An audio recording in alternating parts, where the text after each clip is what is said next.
Од почетокот на 1908 година, состојбите во Македонија ги најавиле драматичните промени во османлиската држава. Европските големи сили, реформаторки, покажале дека за нив реформите во Македонија биле само средство за одржување на статус кво, а не за разрешување на македонското прашање. Го толерирале действувањето и на вооруженици, формации на бугари, грци и срби, и со тоа и нивните територијални претензии во Македонија. Руската дипломатија по Илинденското восстание продолжила активно да работи на сојузување на балканските држави. Madame Arthur est une femme qui fit parler d'elle longtemps, sans journaux, sans rien, sans réclame. Elle eut une foule d'amants, chacun voulait être aimé d'elle, chacun la courtisait. Pourquoi? C'est que, sans être vraiment belle, elle avait je ne sais quoi. Франција го поддржала действувањето на младотурската организација Обединување и напредок со центар во Париз и разграноци во други европски градови за зачувување на територијалниот интегритет на османлиската држава на Балканот. На младотурската организација и било повеќе од јасно дека тоа можело да се обезбеди единствено со задржување на Македонија. Во 1907 на Конгресот во Париз организацијата одлучила да се интензивираат подготовките за насилно преземање на власта. Целата енергија била ангажирана на организирање на командниот кадар на војската стационирана во Македонија. Велика Британија иницирала спроведување ефективни реформи и функционална автономија на Македонија. За Русија, британскиот предлог не бил прифатлив. На состанокот во Ревел на императорите на Велика Британија и на Русија, британскиот предлог бил суштински изменет, пошто била усвоена само изменетата варијанта на постојната програма без битни измени. Тоа веднаш и било соопштено на владата на Австро-Унгарија. На 2 јули 1908 владата на Русија ја известила владата на Австро-Унгарија дека ја потврдува својата целосна согласност за непроменливост на нивните ставови за потребата од одржување на постојното статус кво на Балканот, односно во Македонија, со напомена дека ќе се одржува толку долго колку што го дозволуваат тоа приликите. Руската влада предлага да се разговара и за можен договор меѓу двете страни за тоа како да им се парира на евентуалностите што би можеле да настанат на Балканскиот полуостров и за согласност да се договорат на експлицитен начин постојниот статус кво да вклучува и поврзување на отоманските железници во Македонија со тие во Босна преку санџакот Нови Пазар.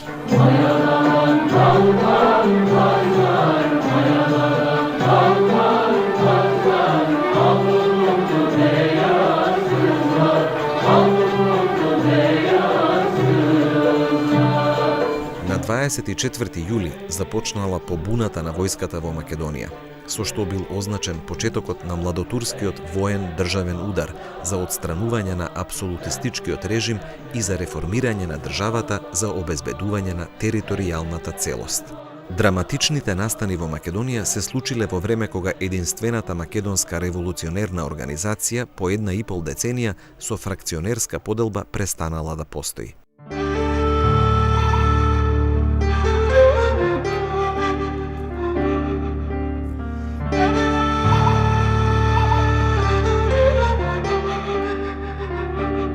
Одцепената фракција на почетокот на 1908 свикала Собир. Собирот, одржан од 5 до 15 март 1908 во село Жабокрт, Ќустендилско, се прогласил за втор општ конгрес на ВМРО.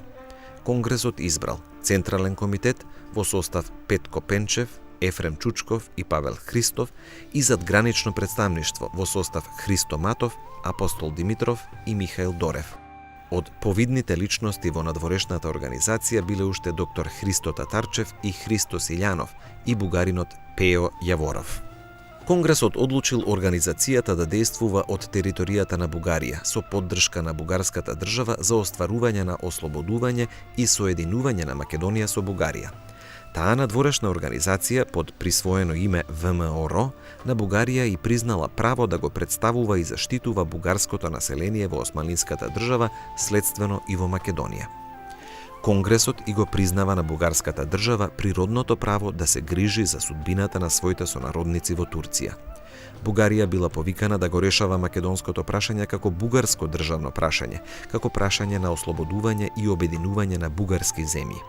По младотурскиот државен преврат и објавувањето воведување уставен парламентарен систем, општа амнестија и ослободување на политичките затвореници, организацијата зазела став на исчекување. Набргу потоа, Христо Матов со следбениците се вратил во Македонија, каде со сестрана поддршка на бугарската држава и со активно учество на екзархискиот апарат, формирале легална политичка организација под име Сојуз на бугарските конституциони клубови. Српската четничка организација Српска одбрана се легализирала и продолжила да настапува како српска политичка организација. Се легализирале и грчките вооружени чети, составени од грци, од Грција и од Крит, и се повлекле од Македонија. Македонските револуционери, следбеници на делото на единствената автентична внатрешна револуционерна организација, доследни на определбата за одбрана на самостојноста и независноста, на територијалниот интегритет на организационата територија, односно на Македонија, победата на младотурците ја прифатиле како трајно ослободување од апсолутизмот, почеток на радикални промени и на демократизација на државата, а со тоа и услови за политичко решавање на македонското прашање. Вооружените чети на организацијата се легализирале, свечено пречекувани во македонските градови.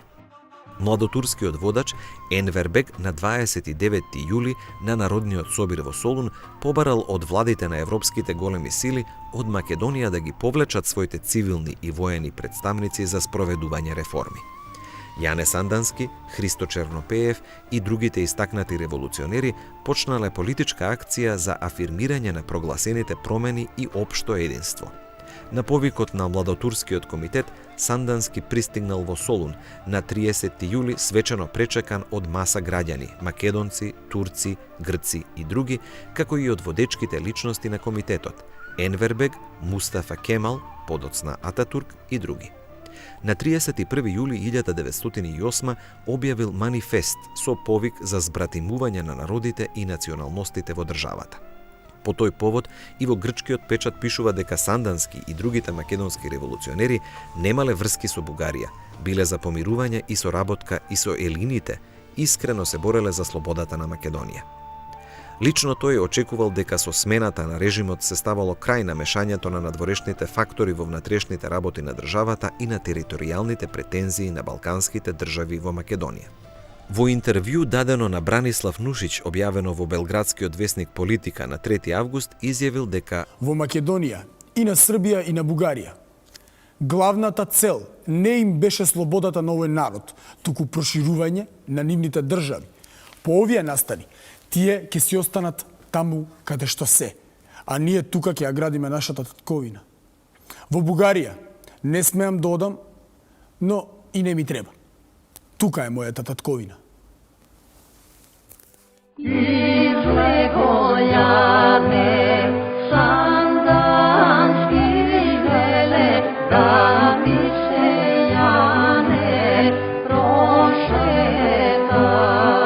Во Солун, Сандански водел преговори со Младотурскиот комитет како самостоен политички и војнички фактор, самостојна страна за условите за легализирање на револуционерната организација во Серскиот округ. Во преговорите била постигната согласност организацијата да продолжи со легална дејност со зачувување на целокупната своја структура, вклучително и вооружувањето и борбената подготвеност и мобилност на четите и на селската милиција за обезбедување заштита од недоразвластените структури на апсолутистичкиот режим и за спречување на терористички акции на вооружените чети на пропагандите на соседните држави. Раководните лица и војводите продолжиле со натамошна обука на селската милиција за одржување борбена подготвеност и мобилност на сите своји сили.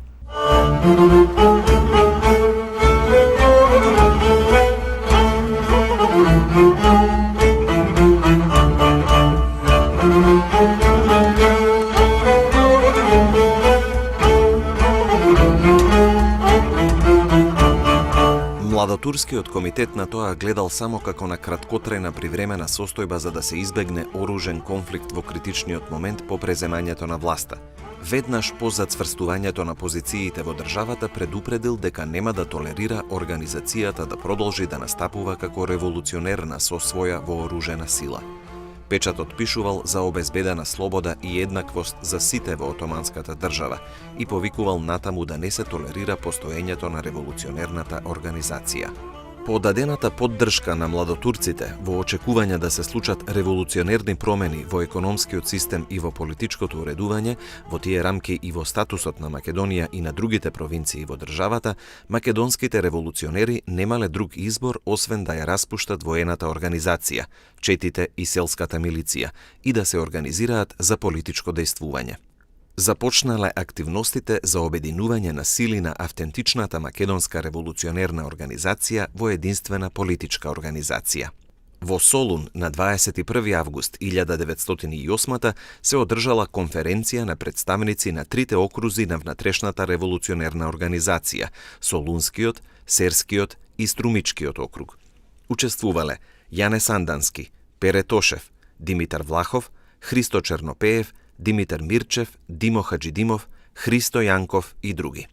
На конференцијата било одлучено дека револуционерната организација во новите услови во државата продолжува легално политички да дејствува за остварување на програмската цел – автономија на Македонија во Отоманската држава под име Македонско-Одринска револуционерна организација МОРО.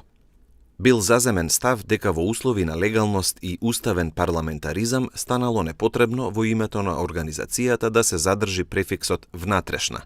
Конференцијата усвоила нацрт на програмата на организацијата и декларација за политичко дејствување.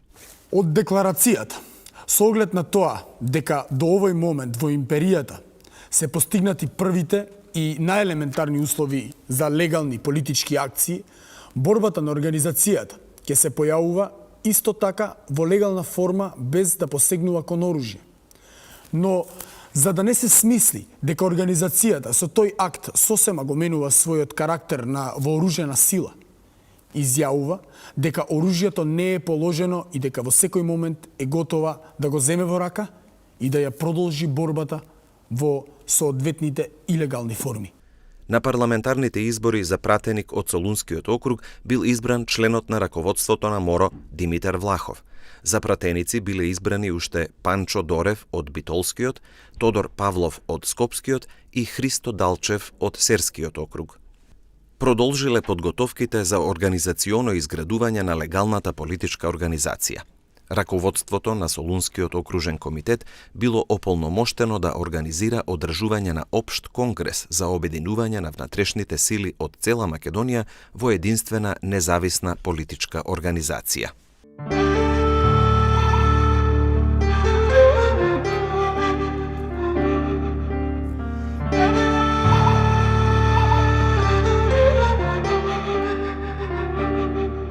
Со атентат врз Сандански, извршен од терористи на опонентската поранешна ВМРО на 24 септември 1908 година, во кој Сандански бил ранет, а двајцата негови приврзаници што го придружувале убиени, било спречено одржувањето на Конгресот и обединувањето на македонските револуционерни сили на автентичната внатрешна револуционерна организација. Во јануари 1909 започнале подготовки за организирање на политичка партија. Активностите за формирање на организациони јадра во внатрешноста на Македонија биле запрени со новите драматични случувања во државата. Имено во април 1909 во Цариград бил извршен преврат за отстранување на младотурците од власта. Македонските револуционери одново се нашле во позиција со оружје да се борат во случајот за одбрана на младотурската власт, а со тоа и на уставот и на парламентарното уредување на Отоманската држава. Младотурскиот комитет упатил повик до Јане Сандански и до другите македонски револуционери во Скопје, Петар Попарсов, Александар Мартулков и Јордан Шурков, што повеќе чети да и се придружат на војската во походот на Цариград. Веднаш биле реактивирани вооружените сили на организацијата.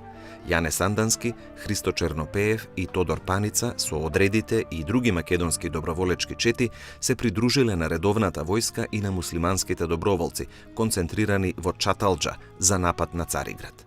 По жестоки борби на 24 април 1909 Цариград бил преземен.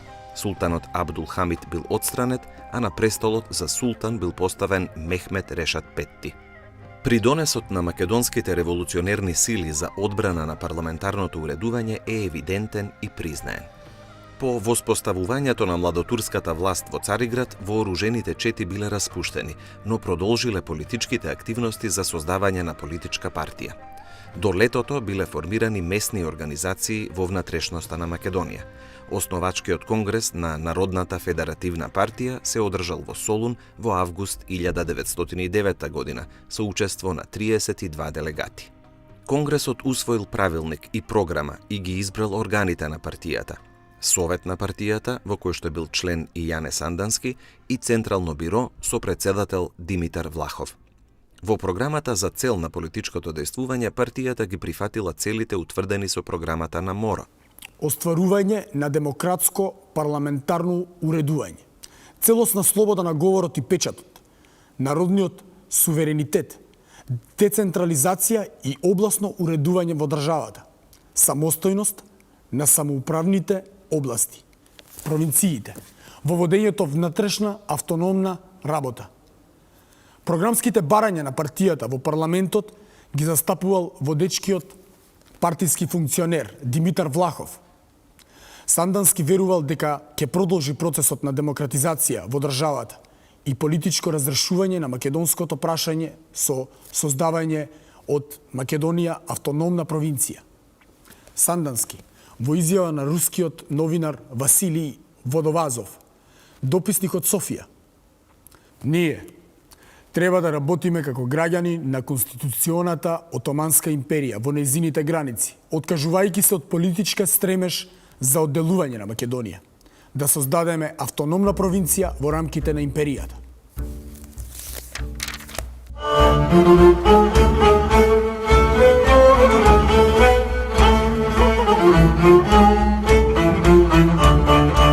Младотурската власт, немоќна да ги разрешува сложените внатрешни прашања, особено нерешените национални прашања, есента 1909 дефинитивно се откажала од прокламираните демократски принципи за управување. Се определила со рестриктивно законодавство и со насилна отоманизација да ја брани и одбрани територијалната целост на државата. Во јули, август и септември 1909 биле донесени закони за печатот, за штрајковите, за здруженијата и за четите во румелиските вилаети. Последниот закон се однесувал на одржувањето на безбедноста во Македонија. Со законот за печат била воведена најстрога цензура на политичкиот печат. Со законот за здруженијата се забранувало постоење на национални политички здруженија, организации и партии.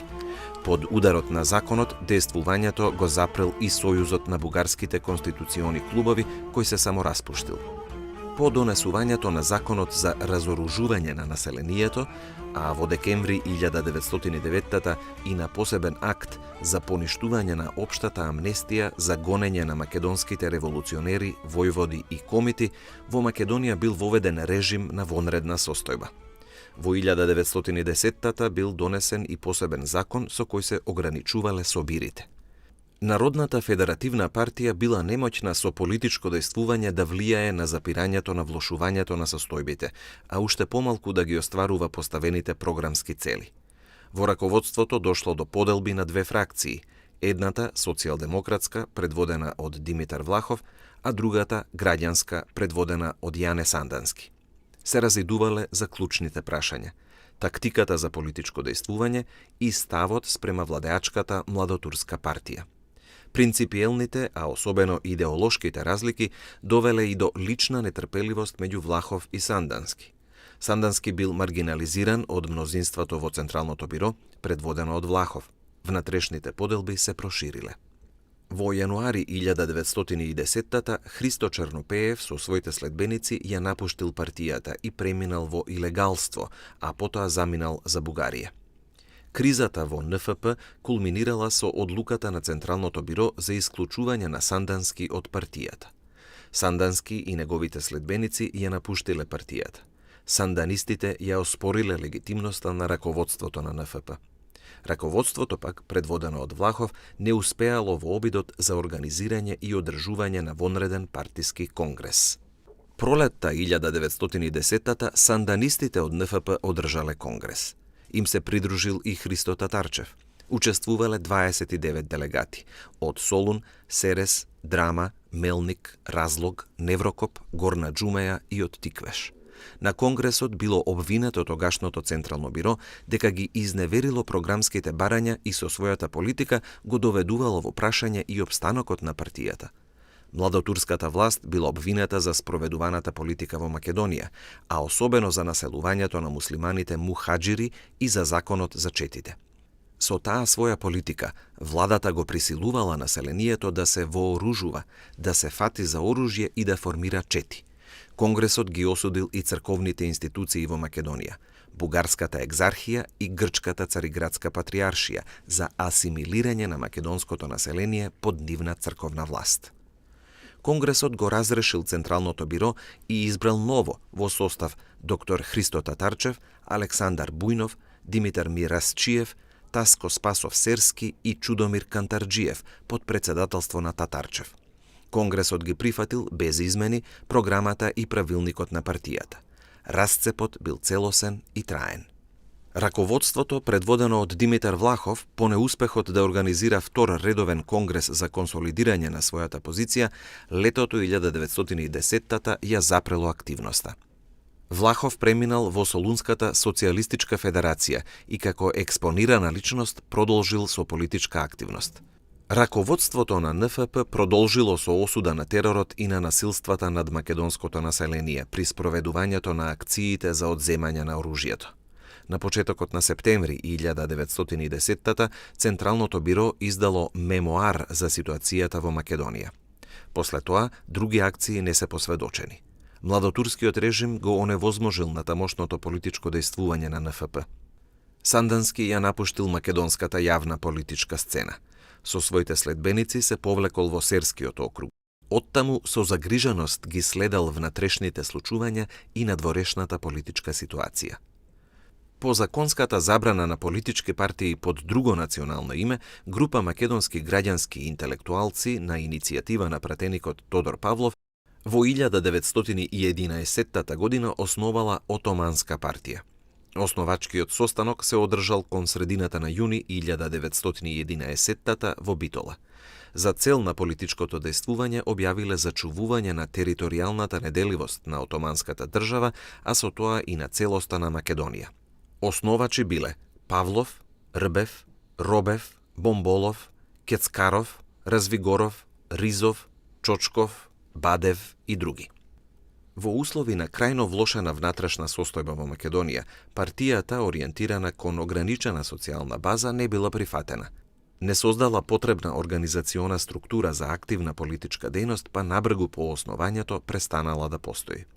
Со зголемувањето на опасноста од војна, младотурскиот режим продолжувал во собирање на оружјето од населението во Македонија со крајна жестокост. Покажал на дело дека слободарските и демократски пароли биле средство за добивање на сојузници само за отстранување на султанскиот апсолутизам и одбрана на територијалната целост на државата, но не и нејзино реформирање, реално демократизирање, промена на третманот и статусот на провинциите, а во прв ред на Македонија, со децентрализација и федерализација. За разбивање на компактноста на македонското население, младотурскиот режим за сето тоа време во Македонија населувал колонисти мухаџири, муслимански преселници од Босна и Херцеговина, по анексијата од Австро-Унгарија во 1908. Македонското население, тероризирано и ограбувано, било присилувано да бега од своите домови. Војводите Христо Чернопеев, Апостол Петков и други се присоединиле кон тукушто активираната од Бугарија внатрешна македонско-одринска револуционерна организација под водство на Тодор Александров да подготви ситуација за предизвикување војна. Нито гоце делче фаго, нито даме груе, нито гоце делче фаго, нито даме груе, најси беше Абреаго, Тодор Александров, аго с неговата чета. По неуспехот по парламентарен пат да се издействуваат реализирање на она што беше поставено како крајна цел на ослободително дело, прво автономија во рамките на Османлиска држава, а потоа и ова самостојна држава, се покажа дека беше нереални тие очекувања. Сантанистите, така да ги крчеме, македонските револуционери се повлекоа во Српскиот округ, додека 10-та година пак оние сили кои ще беа организирани во рамките на бугарските конституциони клубови ја обновија револуционерната организација под старото име ВМОРО и начело со Тодор Александор и Протугеров и веќе започна од тогаш и со организирани акции. За да се со тие очекува дека не може да се реши прашањето во рамките на османлиската држава, треба да продолжи оружената борба, а за да се самостојно бидејќи не може, организацијата да е доведе до ослободително до успешно завршување со самостојна оружена борба, тие смета дека треба да се предизвика војна, замешување, влегување на Бугарија во војната и на тој начин да се решава македонското прашање и започна редица атентати кои беа извршувани на територијата на Македонија, се создаде навистина една неодржива состојба. Ете, таа состојба ја користеа, да речеме, србите и бугарите, владите на србите и бугарите и владетелите, и веќе во февруари 1912 година успеа да се договорат и го подпишаат тој познатиот договор за сојуз, српско-бугарски договор за сојуз или бугарско-српски договор за сојуз, со една, така да речеме, вешката така условно речена стратегија за надвршна политичка пропаганда и за пропаганда во сопствените држави. Во 1910-та биле реактивирани акциите и на вооружените чети на Српската четничка организација во северниот и северозападниот дел на Македонија, а и на грчките андартски чети во јужниот дел, вооружувани и финансирани од владите за омеѓување на териториите кон кои тие претендирале. Српски чети, предводени од српските војводи Василије Трбиć, Јован Бабунски, Дане Стојановиќ, Коста Пеќанац, Петко Илиć и други, се движеле во Кумановско и во Велешко, Азот, Прилепско и во Порече. Со четите раководел четнички горски штаб под команда на капетанот на српската војска Неделјковиќ. Четничките војводи за сето тоа време добивале оружје и плата од Србија. По засилувањето на акциите на војската и на жандармеријата за разоружување, како и на теророт на муслиманските вооружени банди, поддржувани од режимските власти за тероризирање и деморализирање на македонското население, во Серскиот округ Јане Сандански и неговите следбеници одново го земале оружјето за одбрана и за спречување на вооружените чети од Бугарија.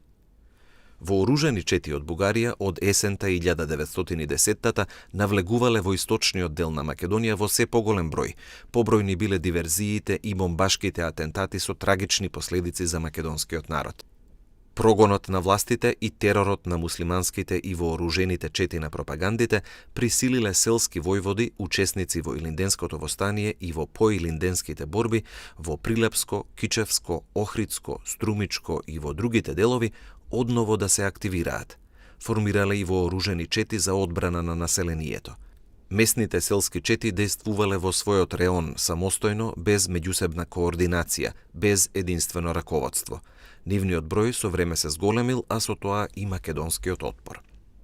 Со засилувањето на действувањето на вооружените чети од Бугарија, од Србија и од Грција, станувало се поизвесно дека се подготвува војна за Македонија, односно за нејзина поделба.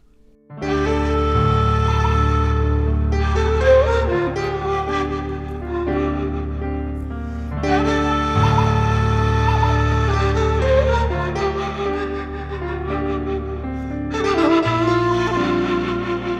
март 1911-та, пратеникот од Битола Панче Дорев му предал на председателот на Отоманскиот парламент интерпелација со барање за преземање ефикасни мерки за спречување на влегувањето на вооружените чети на ВМРО на Тодор Александров од Бугарија, од кој страдало населението во многу села. Дорев укажал дека извршуваните акции биле во спротивност со меѓународното право и хуманост. Тој го повикал Министерството за надворешни работи да протестира кај бугарската влада, а прашањето на оружената четничка агресија во Македонија да го постави пред владите на европските големи сили. На 31. октомври Централниот комитет на ВМРО издал на француски јазик мемоар кој бил предаден на дипломатските представници на европските големи сили, во кој објавил дека организацијата ја продолжува оружената борба во Македонија.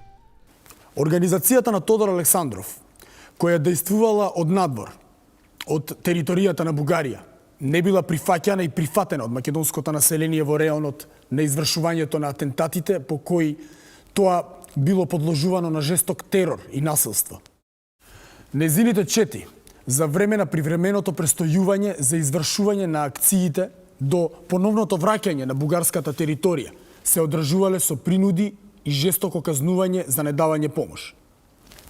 Навлегувањето на вооружените чети од Бугарија се засилило со присоединување и на вооружени чети на следбениците на поранешниот врховен комитет под раководство на подполковникот на бугарската војска Стефан Николов.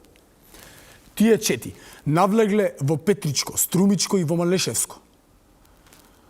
Со нивното навлегување се зголемил и отпорот. Пред крајот на декември 1911 година му бил испратен протестен манифест на водачот на организацијата Тодор Александров од името на населението од Скопската, Кумановската, Картовската, Кочанската и Штипската околија со барање за запирање на атентатите во Македонија. Во октомври 1911 по започнувањето на војната со Италија, младотурскиот режим завел вонредна состојба, пошто следувало бројно зајакнување на силите за одржување на внатрешната безбедност во Македонија. Се смета дека на почетокот на 1912 на територијата на Македонија биле концентрирани жандармериски сили од околу 20.000 жандарми.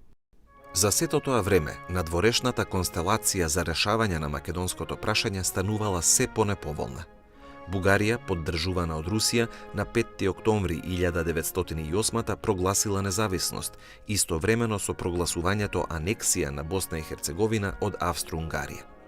На 7 октомври, српската влада протестирала кај владите на европските големи сили, подписнички на Берлинскиот договор за анексијата на Босна и Херцеговина.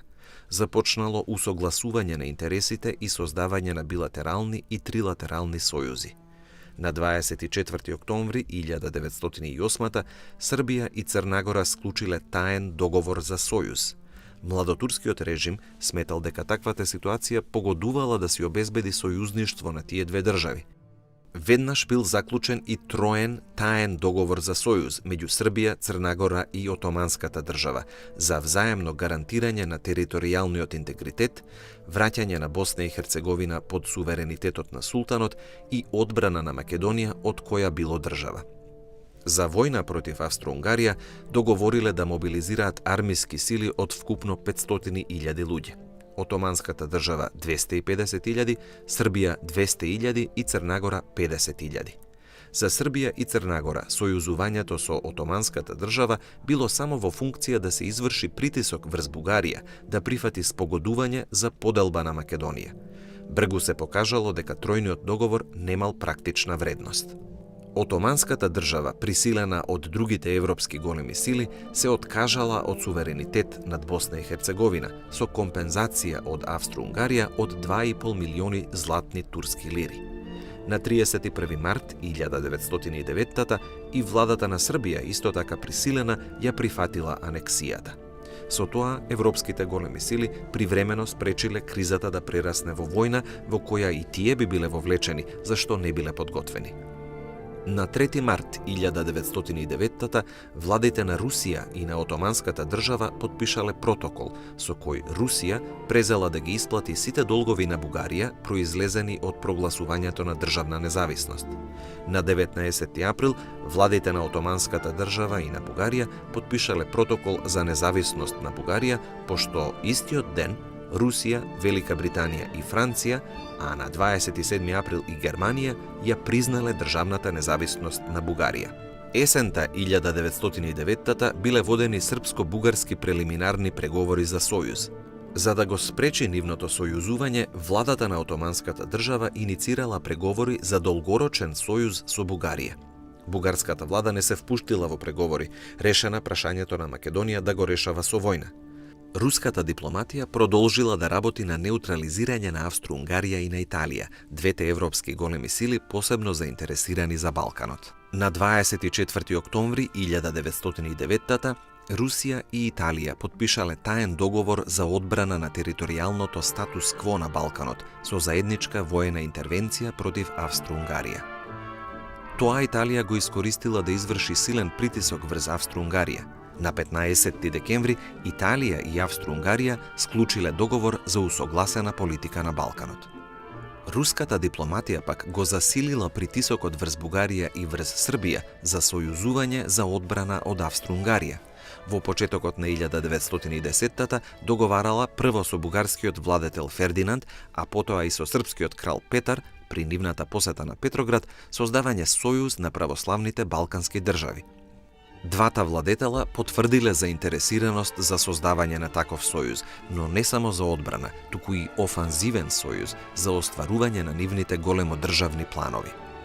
Разоружувањето и распуштањето на нивните вооружени чети во Македонија од страна на младотурските власти во 1908-та тие го примиле како силен удар врз претензиите кон Македонија.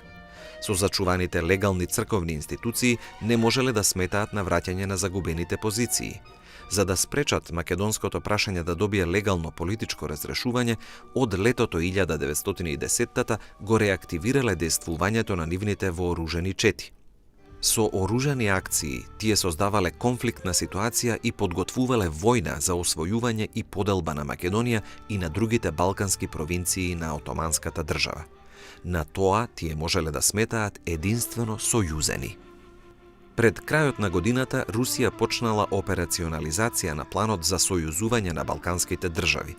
На 2 декември 1910-та Русија со Црнагора потпишала воен договор со кој црногорската војска се ставила под руски патронат. Црнагора се обврзала на барање на Русија нејзината војска со сите своји сили да почне воени дејствија на Балканот. Воените дејства да ги води под оперативна команда на руски генерал во својство на началник на нејзиниот штаб. Србија, по признавањето на анексијата на Босна и Херцеговина, се ориентирала кон ширење на југ. Председателот на владата Никола Пашиć на земската конференција на својата радикална партија во 1911-та дал ветување дека Србија ќе ги присоедини сите територии што српската војска ќе ги ослободи од Турција. Лазар Печу, висок функционер на партијата, изјавил дека националната мисија на Србија не завршувала со ослободувањето на Македонија. Српски вооружени чети, предводени од војводите Василije Трбиć, Јован Бабунски и Дане Стојановиќ, дејствувале во Велешко, Азот, Прилепско и Поречко.